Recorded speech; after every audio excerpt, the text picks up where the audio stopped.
You're very, very welcome, Mrs. Nora Hawkes. Thank you very much, Paddy. Thank you. Mrs. Hawkes, you arrived in Askeaton in 1945, and we'll talk about that a little later. But first of all, you're a Mayo woman through and through. Absolutely. I'm one because I was born in that lovely, lovely town, we called it, but in actual fact, it's a village of Louisburg, which is in Cloubet, and surrounded by the sea and surrounded by mountains, Patrick among them, etc., etc. It's a very, very beautiful place. A tourist resort, of course, and wonderful. You were educated in Mayo as well. Quite true. First of all, I went to the primary school in Louisburg.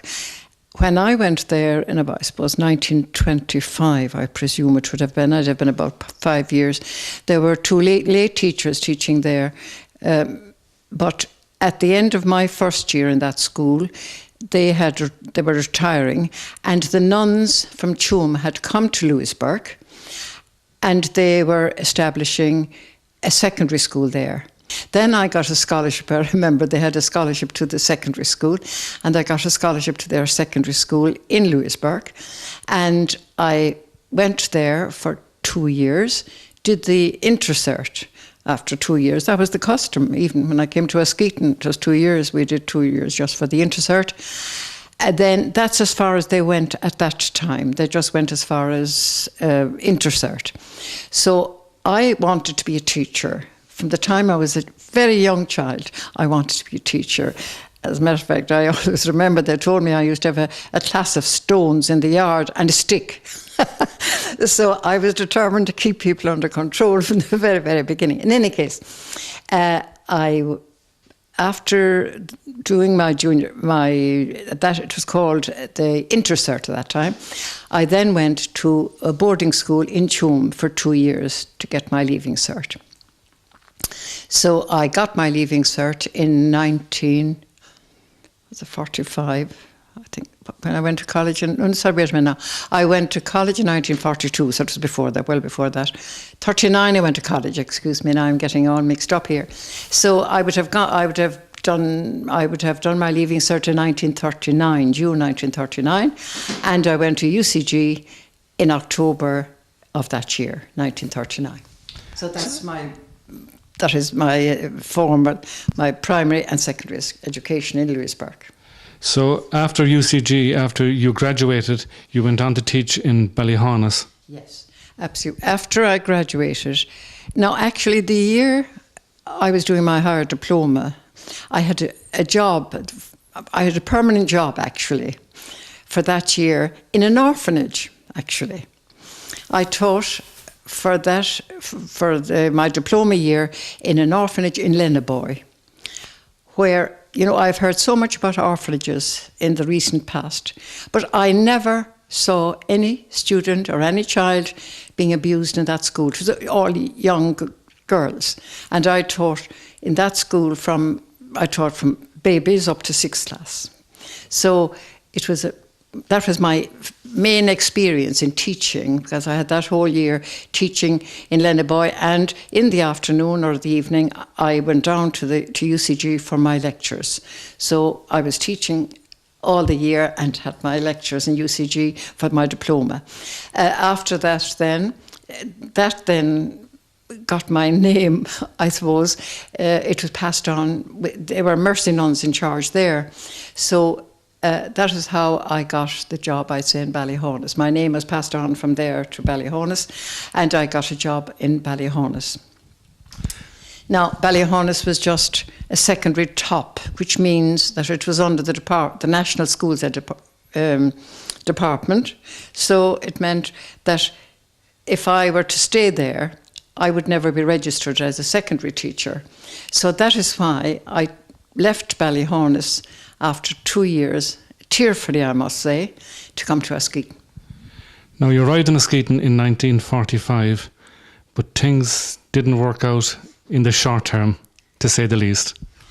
Oh, I shall never forget it. I arrived in Askeaton on a very dreary September day. I remember it was there was a mist falling, and the mist that was falling was just, and it was as dark as my spirits were on that particular day. I was very lonely leaving Ballyhonus, I must say. And they didn't want me to leave, but I knew I had to leave so that I get registered as a secondary teacher. So I arrived in Limerick, and on the way down, I must tell you something that happened on the way down. On the way down in the train, in the carriage across from me was I think he was an oldish man, and he saw I was very depressed. I'm sure I was tearful, and he got into conversation with me anyhow, and he said, and who are you now? And I told him, and where are you going? Well, I'm going to Askeaton. Oh, good gracious, he said. That's where they killed the priest last week. What? I said. Yes, actually, a priest was killed there last week or sometime like that. And he told me what the position was. So that was the first introduction I had to Askeaton, was to be told that they had killed a priest there. So I said, this is tough going. In any case, I discovered subsequently how that happened, and it wasn't all that serious at all. But I mean, it was sad. But you can imagine how I felt going into Askeaton. So in any case, I arrived back at the bus stop in Askeaton that was then owned by Purtell's, I think, and I asked where the secondary school was, and Mr. Purtell, I think, Mr. Purtell said, just you go out here now and go over the bridge and turn to the left, and you'll find the secondary school on the right as you go down. So I did. I left my case there, and my bicycle, which I'd taken with me from Ballyhonus, and I walked down I walked down to where he said the secondary school was, and I looked round, and I couldn't see any secondary school. So I said to somebody else who was there, I said, where's the secondary school? Oh, you're just at the door of it, somebody said. So in any case, I was taken aback, but I knocked. And I know there was an outer door, and then there was a little porch, and then an inner door. So I knocked to the inner door, and this tall, 6 foot, I'm sure he was, pale-faced young man came out. And I said, where's the secondary school? He said, you're here. And I said, who are you? He said, I'm one of the students. Well, at that point, I almost collapsed because I hadn't a clue. I didn't know it was second boys and girls were there. I didn't know that. And I was really frightened because I had been teaching girls all my life, and well, not all my life, but for the short time I had been teaching. And in any case, I said, is Miss Jones here? And he said, no, Miss Jones is out sick at the moment, but her sister is here, Mrs. Kennedy. So in any case, Mrs. Kennedy arrived and welcomed me, and since it was 2, I think it was 2:30 or sometime like that, and she said, I'll send this girl, pointing out a girl in the class, with you to where you're going to be staying. Mm-hmm. And the person who was coming out towards me was Una McMahon, and the house to which she was bringing me was her mother's house, the house in which I am now living. It happened, I'll tell you all about that later. In any case, Una came out, and she said, I'll take you home. So I said to Una, where's the post office? And she said, it's up here around the corner. So I went up with her round the corner, and lo and behold, the post office was closed. Why did I want to go to the post office? The reason was that Sister DeRicci, the principal in the school in Ballyhorn, said to me, Now, Miss Duggan, if you are not happy in the school to which you're going, then just come back to us. I'll keep the position open for you for a fortnight. So I wanted to go to the post office to send a telegram straight away to Ballyhornis to say that I was going back post haste the following day.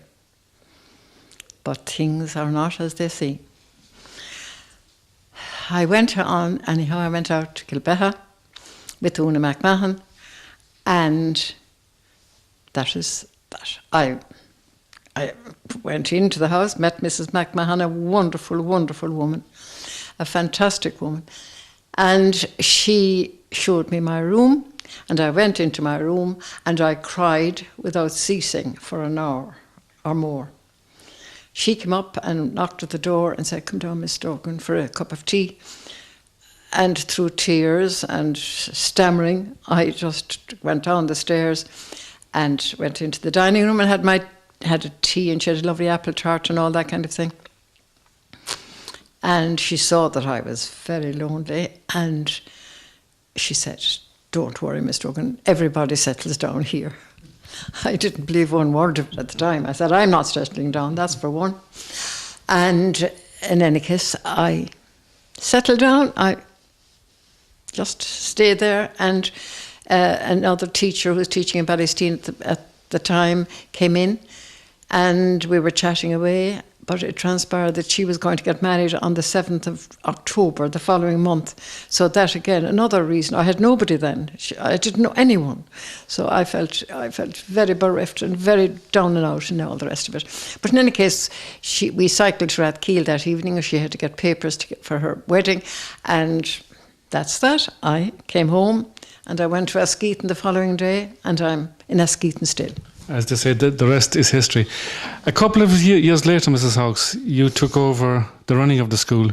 Yes, I came in 1945. I came to Askeaton in 1945, and in 1948 I became principal and manager of the school, and Polly O'Mahony, whose health was not great at the time, and who had got married and who had children, found the running of the school too much for her. And so I took over as principal and manager, and she was vice principal. So 1963 was a huge step for the school in that you purchased the old Protestant school in Church Street. That's perfectly right.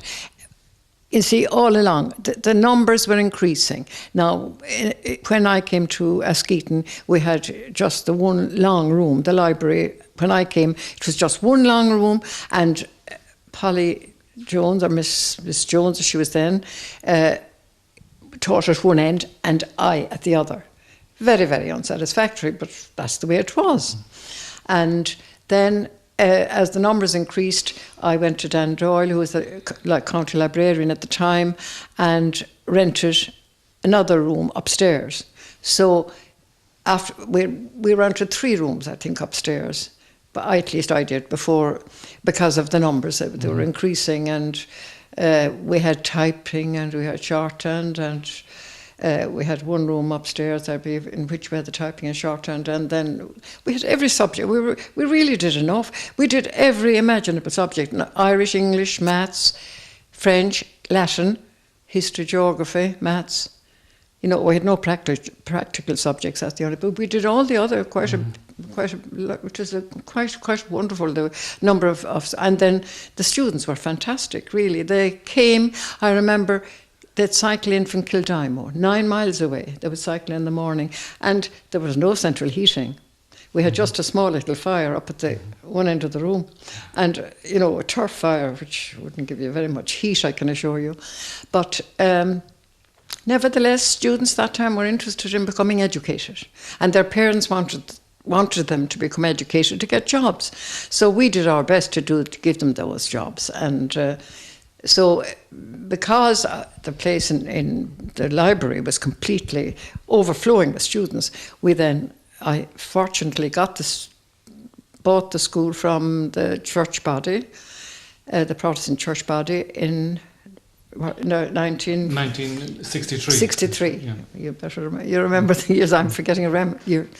1963, and it was just a wreck, of course. It was just a complete wreck. I remember there was downstairs there was a place where they used to keep hens, and I'm sure I presume that the principal of the Protestant school, as it should have been then, and his wife would have lived in one part of the school, you see.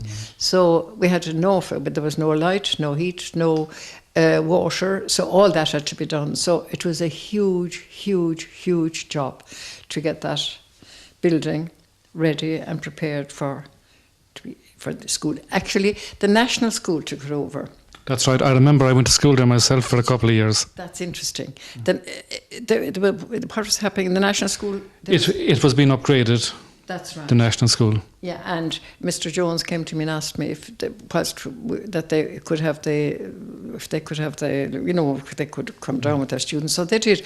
They took it over for a while, and then we transferred up to the school, up to the new school, as we thought we should. It was nearly the cause of my death, the preparation, all the work that went into that school.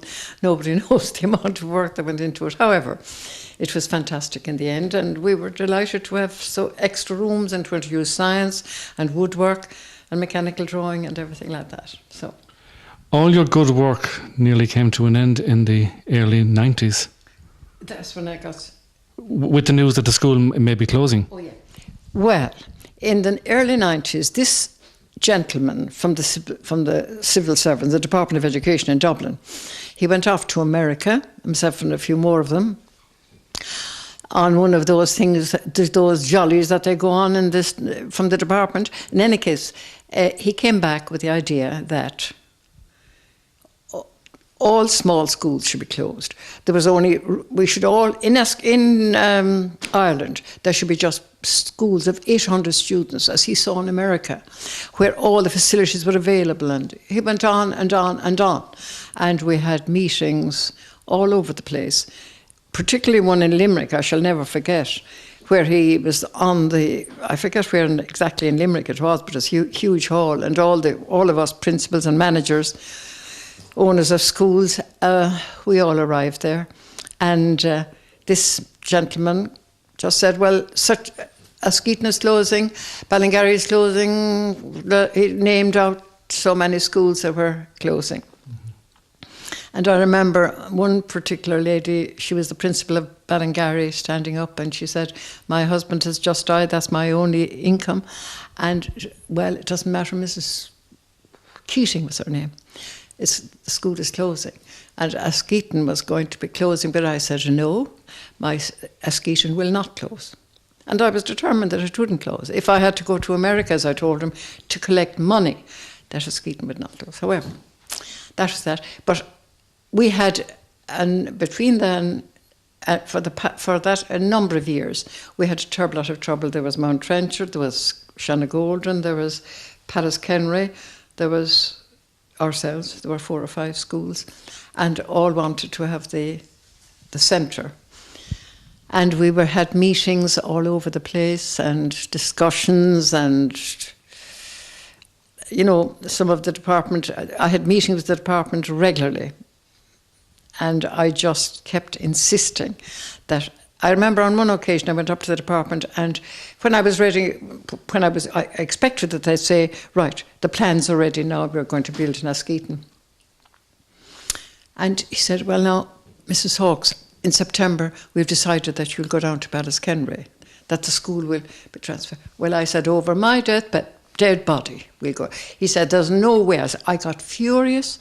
I just said, I want all the documentation that I sent up to you straight away. I just saw red, if you like. I really could not accept it. I said, I have no intention of going anywhere but staying in Askeaton. So I think they thought I was going to get a heart attack, because they began to my son was with me on that occasion, and he thought I was going to get a heart attack. I got so worked up about this, because I had been to the department and I had got so many promises and I was telling the teachers, yes, we're going to get our school, we're going to come. And in any case, we prevailed in the end, and we got our... So after all your steadfast fighting, Coláiste was founded. Coláiste was founded, and, you know, good enough.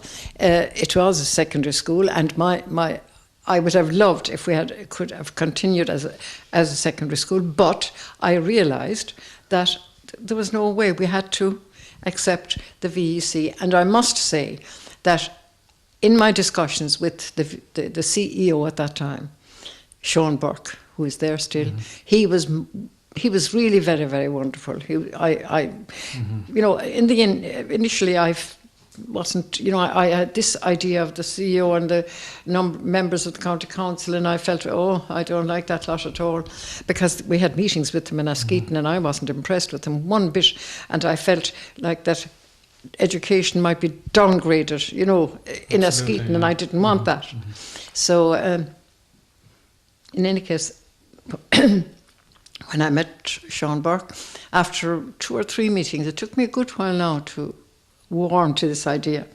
But finally I realised that the school in Askeaton would be there, and it's now the hub of second level education, I'd say, in the southwest of Ireland. Well, it is one of the best schools and we have had a succession of principals. When I retired, I mean, I had to give up as principal when I became 65. I forget now what year that was. And then Mary Mead took over as principal. And when she retired, John Egan took over as principal. And then when John Egan retired, Mary Garvey came along, and she is the principal now. And she's doing a marvellous, marvellous job in Askeaton, and the school is thriving. Really, I'm so proud that school is doing so well. Before we finish off talking about the school, Mrs. Hawkes, and about your career in teaching, you know, a teacher is probably only as good as its students. And you've had some wonderful students that have passed through the school under your hands. Absolutely. Again, I'm so proud of all of my students, because they were brilliant students and they were so dedicated. That's the big thing I remember, particularly at the very beginning. They were so dedicated and so interested in learning. And of course we have Dr. Pat Wallace, who's my shining star, up in the curator of the museum. And we have, there are so many now. If I start naming them now, I'd better not start naming people. Did your own son Billy go to school there? Billy did. Yeah, he did. Billy he only did first year with me. You know the reason why? Because Billy had an idea that he was going to be a priest at one time. Yes, and you know, at that time, you had to go to a diocesan college to be, you know, to be accepted. So Billy went off to Munchins College, but the rest of my family, of course, were in Askeaton. Billy, as I say, another thing. Billy, he was very good and he was very intelligent, and he got the impression that teachers thought that I was helping him, and Billy would never accept help from anybody. Billy was one of those people that did his work on his own, and that was that, and you didn't help him. Well, certainly he has made it today. Sure, yeah, well, he's a great fellow. He's a great lad, as a matter of fact. You know, he's just today, he's as dedicated to that job as he was to every job he had during his life. Fortunately or unfortunately, teaching is results driven, but I mean, you have had some fantastic results down the years. Well, yes, they are results driven, and people will condemn that and say the points, that's not the way to go. Right. Maybe the point system is, at times I wonder, is it the right system? They say that all you're doing now is just, they're learning off stuff and they're not properly educated at all. I don't agree with that, because I know in my day we gave them as rounded an education as any student could have got in any school. I don't care where they were. I think that good enough, if you want to get jobs, you have to study and you have to do your work. And this is one thing that all the teachers that taught with me, we were all one happy family. I was never never the big boss up there telling them what to do, because they were all so really dedicated to their subject. They were all there, and they all were there to help students, and that's what they're doing today. They're really and truly a great. The teachers are, some of them, I know you'll have exceptions to every rule, but I must say my experience of teaching and of teachers all through the years was wonderful. I was very happy with them. That's why our school was so successful, because the teachers were successful. It wasn't me. It was all of the teachers that were involved, and the students who were dedicated and who wanted to work. And I mean, it wasn't all about academia. You know, I mean, it was about sending young men and women into the world with a certain amount of decorum. Absolutely. I mean, they were sent into the world. They were prepared for anything that they would meet in the world, as has been proved, like by priests and nuns and brothers and people who are all over the world from the school. As a matter of interest, how many students are in Collège de Wirra today compared to 1940 or 1945 when you started, Mrs. Hawkes? I think there are 500, or close to 500 at the moment. And when I came in 1945, there were just about 30-something. I can't remember exactly now the numbers, but in or around 30-something when I came. I know the school started with about, I think, 15 or 17 students at the very beginning when it started, but then it had increased to I think, 35 perhaps, yeah.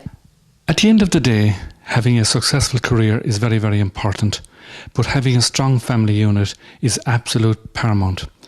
Now, I know, Mrs. Hawkes, that you have a wonderful family. You speak so highly of them, and really and truly, they are your pride and joy.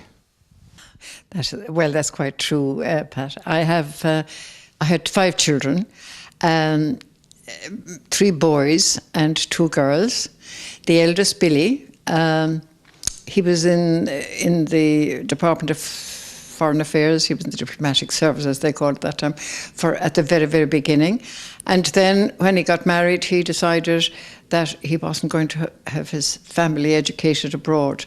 And he decided that he would come back.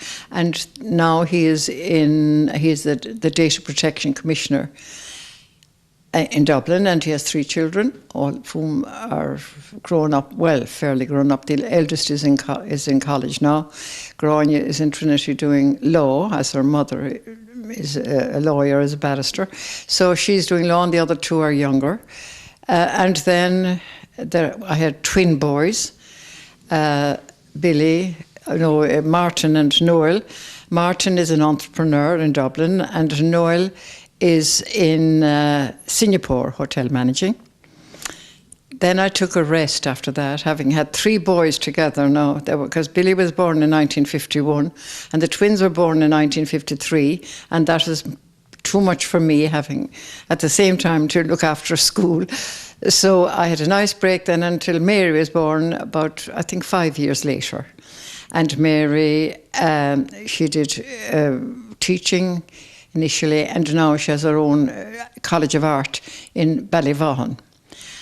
And then there was Anita, the youngest, 4 years later, I think, and she taught with me in Askeaton for 5 years, decided that that wasn't her forte. She didn't want teaching. She wanted to be in the open air much more, and she now is organic farming. So that's the 5. Yeah, that's all of them. They're all married, all with children, all happy, and thank God for that. Yeah. Can I talk, Mrs. Hawkes, about your great love of the Irish language and where that came from? I love the Irish language. It is my favourite. I still prefer to speak in Irish rather than English. But however, my great love of the Irish language came from my grandmother. Mm-hmm. My grandmother, when I was very, very young, when I was a very young child, she would say, "Now you sit down there beside me." And she taught me my prayers in Irish, and I could say the 10 Commandments in Irish, and I can still say them today. And she taught me the 7 Sacraments in Irish, and she would tell me, "Now, if you go down to the school and say that for the inspector, you will get a gold medal." I remember as a child. And she encouraged me, and she was very enthusiastic, and she would sing the Coolan You know, that lovely song, The Cool, and she'd be teaching me that. And so that's where it started, actually, because my mother and father, my mother had, no, because in her going to her school, Irish was not taught at all. But my grandmother, it came from her background. Was Lewisburg a Gaeltacht area? No. The nearest Gaeltacht to us was Tourmakeedy, to which they sent me when I was doing my intercert or something, or before that, I was sent to Tourmakeedy to learn Irish, because I loved Irish. I really loved it. And I remember on one occasion, an inspector was coming to the school in Lewisburg, and I never stayed home from school. I just loved school. I must say, I was one of those people who loved school. I remember I was just outside in the yard, and you know what I was doing? I was washing nappies for one of my siblings that had been born. And Sister Lawrence sent up somebody to tell me, come down straight away, because the inspector, when I was in the school to which I went at the beginning, the boys were in the bottom section and the girls were on top. So she sent up for me to come down, because the inspector was in the boys' school, and I had to be down for... I remember I was so delighted, I pitched everything and off I ran. Just a little incident. I remember all those little things that I've hated to be away from school. The one thing that I like about the Irish language, and God, I'm not proficient at all in it, but it's that it portrays a certain aspect of our faith, as in, you know, dia gwit, dias muragut, that sort of thing. It's entangled within the language, which is beautiful, I think. It's absolutely lovely. And even, I think, the very words, the way we say them, they have a music about them, and there's something very special about Irish. I love Irish, and I try to instill Irish into my grandchildren. And for the Leaving Cert now, I went to each one of them and did the orals with them, you see. And I remember I was reading a card from one of my grandchildren, and they said, "We are depending on you." One of them said to me, "Grandma, you're not to die until I've done my Leaving Cert." Until I have done my Leaving Cert. Because, well, I would give them any help I could possibly give them, you know, in Irish, because I deeply, really love it. With all, I really love Irish, and I'd love to see people speaking it. But I know when I was teaching Irish, I say this regularly now, that perhaps I spent far too much time teaching grammar. Pat Wallace would say, they call me, I believe, the Verrier, which means the dual number in Irish, because I was so, it was difficult to get that particular grammar rule across to them, that you have the singular of the noun and the plural of the adjective. But I believe they christened me the Verrier. No, you speak, you know, Irish means an awful lot to you. An awful lot to me, yeah. Going back to your grandmother again, your grandmother's parents must have been there during the Great Famine. Oh, I'd say so. I'd say but extraordinary, my grandmother never mentioned the famine.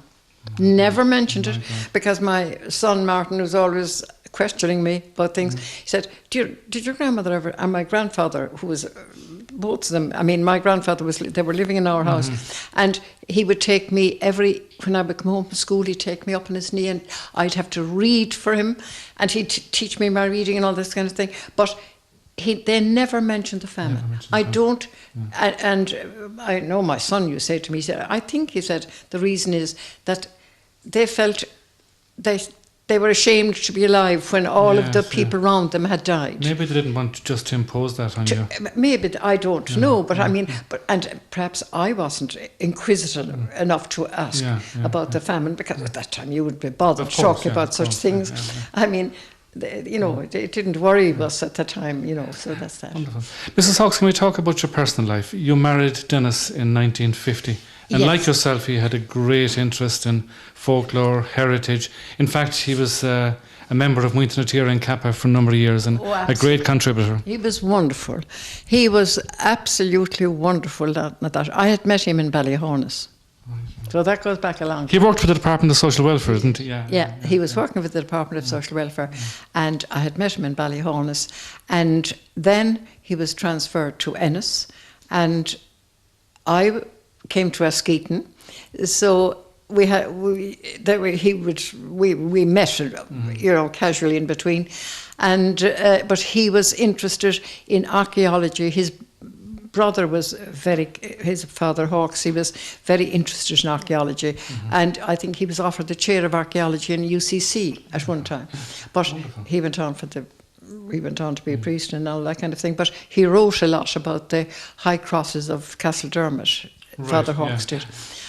So Dennis was very interested in archaeology, and from the very beginning we became members of the Thomond Archaeological Society, and we went to all their meetings, and on Sundays we brought out to all the outings. We brought the children with us to all those places. They remind me of it very, very often, the number of times. I remember one of them, Noel, he was a twin and he was full of devilment, and we were up at the Rock of Cashel, and we were down listening to a lecture, and the next thing I looked up, and where did I see him? Up as far as he could go up above, looking out a window. I said to my husband, I said to Dennis, I said, look at where Noel is. He said, don't say a word, or he'll fall. Just let him get down where he got up. But they went with us, and we brought picnics with us and all that kind of thing. But he was terribly interested in Muichana Chira, terribly interested in the parish. He'd do anything for the parish. And I have photographs of him when they were building the hall, and he was there with his shovel and with his pickaxe and all the rest of it. His legacy is still spoken about. Well, he was absolutely, yes, he was absolutely. Absolute icon. He was very, very interested, and fantastic man for his community. He loved it. Yeah. Now, the house that you came to, day one that you came to Skeeton, the McMahons, you then went on to purchase that place. It's very, very strange. Very ironic. It's very ironic, exactly, to think of that first day when I arrived in Skeeton, to think that I came to, that I my digs, as they called it that time, was in Kilbeha, in that particular house. When 1950 we got married. 1950. Well, then in 1949 we were looking round for a house. I was engaged in 1949 down in a lovely spot, Gougornbarra, in County Cork, where I went to on my 90th birthday. Oh, wonderful! Last June. But in 1949 we were looking round for a house, and we came to Skeeton.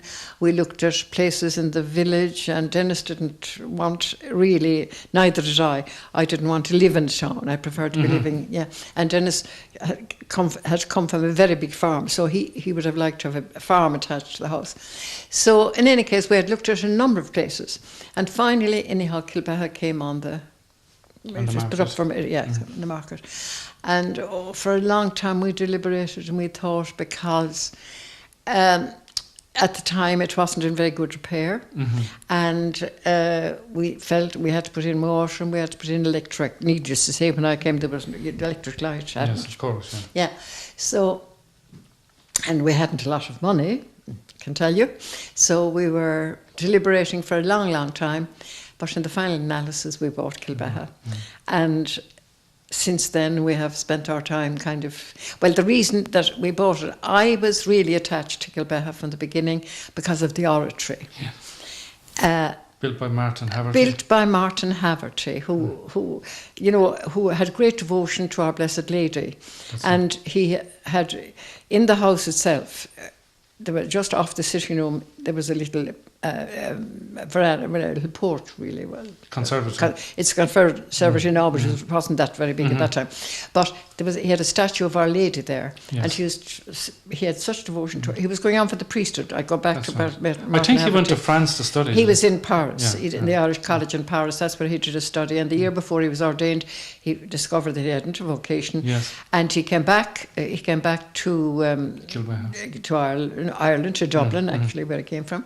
And he was down in Limerick for the unveiling of the O'Connell Monument. That's right. Yeah. And it was then that the Royce estate. That's Kilbeha was part of the Royce estate. From Nanton. No, I think that's the Royces. Is the Royce would be Foynes?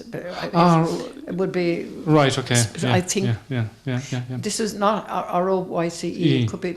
I'm forgetting now. I think the ROYCE were Nanton, and the RICE was Foynes. Was that it? Yeah. Maybe so. No. The spring rice would have been Foynes. Well, you're probably much more correct in that now than I am. In any case, he bought quite a big share of that estate, and then subsequently it was divided up among the farmers round about, and he built the house on the land. I think he call the house Kilbeha-Muira? That's what it's called, Kilbeha. That's what I'm back to now, Kilbeha-Muira. Yeah. So he, as I say, when he built the house then in 1850. And in 1854, when the Immaculate Conception was proclaimed an article of faith, he built the oratory to commemorate that. Yeah. So the oratory at that time, it was just roofless, and it was really in very, very. Nobody had bothered about it for a long time. So I was interested in the oratory. So actually, we were thinking of doing a play. I was thinking of getting a play to get the roof on, but a neighbour, Tom Walsh, he was a carpenter, and he had to roof it at that time. And then by degrees, since then, we have been, doing things to it and to the house and that. So we're still there. Yeah. Again, it's ironic, the house to be called Kilbeha-Muira, in that you're a woman of extraordinary faith. Oh, well, without my faith, I'd be nothing. Absolutely nothing, because I depend everything on my faith. I mean, if I hadn't my faith, I don't think I get up in the morning. I have great, great, great faith in the Lord and our Blessed Lady. So I always had and always will have, Well, you are a great example of faith, and I think when I was going to school, what they would say is profess your faith openly and pray for the grace of God, and you do profess your faith openly. I do. I like to go to Mass every morning, and I still go to Mass every morning, and, I like to live as good as, I'm not exemplary in any way, but just that my faith means an awful lot to me. It means a terrible lot to me, and I try to give that to my family. They don't heed me half the time, but sure. Now, any ordinary woman would hang up their cap and gown at the age of 65, but I think you being an extraordinary woman, at 74 you decided to go on the missions to Africa. Well, when I was in my leaving cert, 2 nuns came to the school, and they were looking for people who would volunteer to become, to join the convent, to become nuns. But they were always, the whole idea was this idea of mission to Africa. And that time, I went home to my parents and I said, do you know, I'm going to Africa with sister such and such and such. And my father said, I remember my father said, what are you talking about? Do you know what Africa's called? The white man's grave and the black man's body. I never heard the phrase before and didn't know what it meant, and I didn't bother asking. He said, you're not going to Africa, and put it out of your head. That was that. And when your father spoke at that time, you took heed. It meant, especially my father, you wouldn't say, I'm going to do what I like myself. No way. So in any case, 1994, 1993, I think it was, 2 missionaries came to my church in Kappa. They were from the volunteer missionary movement. And they spoke about the missions, and they spoke about the mission in Africa, and they spoke about the need for people to go there, you see. And I said, gosh, that's my chance now. I'd love to go there. Not thinking for a moment that I was 74 and that maybe nobody would that people would say I was a bit nuts to even talk about such things. It didn't even occur to me because I was very healthy, and at that time I still had been teaching in Askeaton, even though I'd retired as principal at 65, but still I was teaching up to 74. I was taking classes along with managing the school, but I loved teaching, so it was no excuse me. So in any case, I went to those 2 ladies afterwards and I said, I'd be interested. And they looked at me, I'm sure, and I said, well, why would you like to go to Africa? So I told them why. So they talked to me for a little bit, and they said, well, now we'll send you an application form. So subsequently, I got this application form from them, and there was a portfolio. I'm sure there were over 40 pages in it that of questions, a questionnaire. If I were going to get $1 million for my work, I wouldn't have to answer half that number of questions. However, I answered all the questions, sent it back. And I had a letter from them to say I'd hear from them in 3 weeks after that. So in any case, 3 weeks after that, they said, that's fine, you're accepted. So then I had to go on a training course to Sunningdale in England, outside London, for 5 weeks. And after the 5 weeks, I went off to Africa. The place chosen. There was a priest in Sunningdale who, the different places, the different areas that needed teachers and nurses and so on, would write to the different orders and tell them what they wanted. So I was appointed to go to Lushoto in Tanzania. So off I went to Tanzania, to Lushoto, and spent 2 years there first, came home then and had my 2 hips replaced, and one in Christmas 1996 and the other one in March 1997, and the following July I was off again to Tanzania for 2 more years. But I loved the missions. I was teaching people who wanted to be educated and to whom education meant freedom, and just all they had, all they wanted was education. So I went off to Africa, and I spent 4 of the happiest years of my life in Africa. Wonderful. And one thing I must mention is the school in Askeaton. Every year they have, they have a collection, or they sell tickets for different things. And one of their things is my mission in Tanzania. Excellent. And we have educated now 3 teachers in Lushoto who have taken over where I was teaching. And Wonderful. 2 of those students have been my students, the ones I taught. Fantastic. And who still write with Some things never change. Oh, never. That's one of my greatest, I think, of all the things I did in my life, that's my favourite. Because to think that we have helped, and that the school that I was involved with in Askeaton is now teaching helping people. Wonderful. And it's absolutely, I think that the school in Askeaton, last year they gave me €2,000, which I sent out and trained another teacher. You see, €2,000 here means nothing. Nothing, but it means out huge. There, it means it's huge amount. Yeah, of course, and we have.